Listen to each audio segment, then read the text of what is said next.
ಈ horror ಮೂವಿದು climax ಹೆಂಗಿದೆಯಪ್ಪ ಅಂತಂದ್ರೆ last ಅರ್ಧ ಗಂಟೆ ಇವಾಗ ಏನಾಗುತ್ತಪ್ಪ ಅನ್ನೋ ಟೆನ್ಷನ್ ಒಂದ್ ಕಡೆ ಆದ್ರೆ ಇನ್ನೊಂದ್ ಕಡೆ ಭಯ ಆಗ್ತಾ ಇರುತ್ತೆ.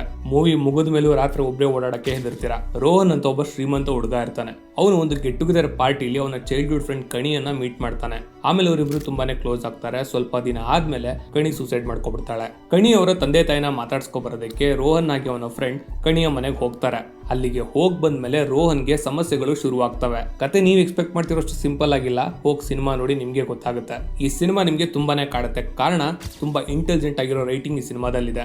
ಯಾಕೆ ಹೇಳ್ತಾ ಇದೀನಿ ಅಂದ್ರೆ ಕೆಲವೊಂದು ಪಾತ್ರಗಳು ಆ ಸಿನಿಮಾದಲ್ಲಿ ಫಿಸಿಕಲ್ ಆಗಿ ಇಲ್ಲ ಅಂದ್ರು ಅದರ ಪ್ರೆಸೆನ್ಸ್ ನ ನೀವು ಇಡೀ ಸಿನಿಮಾ ಫೀಲ್ ಮಾಡ್ತೀರಾ.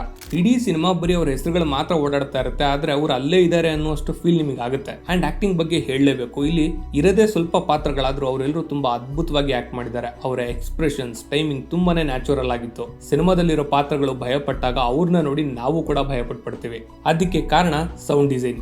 ಹಾರರ್ ಥ್ರಿಲ್ಲರ್ ಸಿನಿಮಾಗಳಿಗೆ ಸೌಂಡ್ ಡಿಸೈನ್ ತುಂಬಾನೇ ಇಂಪಾರ್ಟೆಂಟ್ ಆಗುತ್ತೆ. ಅದು ಯಾಕೆ ಅಂತ ನಿಮಗೆ ಸಿನಿಮಾ ನೋಡಿದ್ರೆ ಕ್ಲಿಯರ್ ಆಗಿ ಗೊತ್ತಾಗುತ್ತೆ. ಕಣ್ಣಿಗೆ ಕಾಣಿಸ್ತಾ ಇರೋದು ಕೂಡ ನೀವು ಕಿವಿಯಿಂದ ಕೇಳಿ ನಂಬೋ ತರ ಮಾಡುತ್ತೆ. ಈ ಸಿನಿಮಾದ ಹೆಸರು DS ಇರೆ. ಜಿಯೋ ಹಾಟ್ ಸ್ಟಾರ್ ಅಲ್ಲಿ ಈ ಸಿನಿಮಾ ನಿಮಗೆ ಕನ್ನಡದಲ್ಲೂ ಕೂಡ ಅವೈಲೇಬಲ್ ಇದೆ. ಆಲ್ರೆಡಿ ನಿಮ್ಮಲ್ಲಿ ತುಂಬಾ ಜನ ಈ ಸಿನಿಮಾನ ನೋಡಿರ್ತೀರಾ.